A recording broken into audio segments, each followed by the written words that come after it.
What's up, YouTube? So I wanted to go ahead and talk a little bit about Legends banners. I have a few select books here from my collection. I've actually read a couple of these. And I want to talk about Legends banners and my thoughts on them. Um, I have some mixed feelings about them. Obviously, I don't like the title Legends. I don't refer to it as that, generally speaking. If I do refer it to that, it's usually for a more broader audience. That way people know what I'm talking about. But within inner circles, I will never refer to it as Legends. It's always Expanding Universe or EU to me. But as you can see, I've bought books with the Legends banner. I've even bought some of the comics, some of the Epic Collection comics, and I would show those if I could find them. Yeah, here's Dark Empire. I mean, I've bought the Dark Empire Epic Collection, so which is kind of rare now, which is weird. It just came out, but that shows you how popular it is. Anyway, so I want to talk about it. I don't like the name Legends. I've been open about that, but I just don't like the name. It makes it kind of sound like that the EU's dead. I just don't like it. I don't think it fits with what the EU is. They still could, if they were going to put banners on the books, they could have called it just Expanded Universe, or they could have called it something else, something that's vintage. I think that would have been a better title, which is kind of what for some of the EU stuff is on Disney Plus. It's called Star Wars Vintage, and that includes the Ewok movies, the Ewok cartoon, Droids cartoon, 2003 Clone Wars, things like that. Um, but for the books, it's called Legends for whatever reason. Um, Beyond that, I have no problem buying them though. I really do. Well, I guess I got another criticism. I just generally think that the banner looks ugly. You have all four of these books. I guess Tatooine Ghost, not really, but the other three have some great cover art. And when you have that big fat Legends banner splashed on the front of it, it makes the cover art not look as good. And I think it also kind of degrades the book in a sense because it just makes it kind of feel like, you don't want to read these books because they have this big fat Legends banner. It just makes it feel like the books are worthless now, but they're not. All four of these stories are good. So at least the ones I've read, I've read Tatooine, Ghost, and Revan. I haven't read the other two, but from what I remember of both of those books, especially Revan, I really enjoyed both of them. Kenobi is obviously very popular, and Betrayal is popular as well. So these are good books here, but people may not want to read them because they see that's a Legends banner. I don't want that. I want something without it.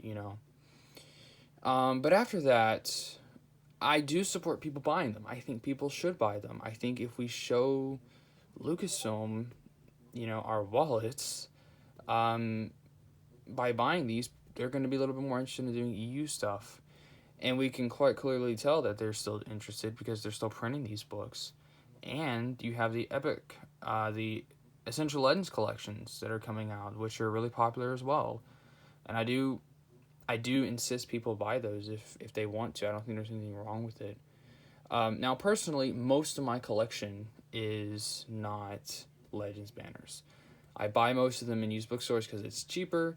And yeah, I don't want my books to have the Legends banner. And eventually, all four of these books you see in front of you, I will replace with non-Legends version. Whether it be a paperback or a hardback, I'm going to replace all of them. With Kenobi, probably not a hardback for that, but I may get a hardback for the others. I don't know about Betrayal either, but because that's a part of a book series. But that's my general opinion. So criticisms: I don't like the name Legends, and I don't like the appearance. You could have just had like a little label on the back of the book. Like a circular label that says Legends or whatever they want to call it, instead of having this fat banner on the front of it. You guys remember how Infinities did at the back of the book? It would say Infinities on it. They could have done something like that with this, but whatever.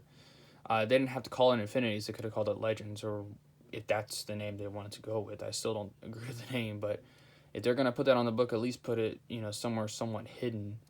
Um, but I do think it's good to buy these reprints because I think it shows Lucasfilm a thing or two about how fans view the EU, and still these books are still selling. I'm buying them, other people are buying them, and so much so that they're starting to reprint them with new covers, and they're a whole new line, and it's making ultimately these reprints are making, and these reprints are in stores, they're in Barnes and Nobles, they're in things like that, so it's making the book somewhat available still, and it's making, not somewhat, but it is making it available. But what it's also doing is it's bringing in a large audience to want to read these books, to want to read these stories for the first time. So because people may also look at the shelf and see this in a store and be like, hey, what is that, what is that book, why does it have a Legends banner?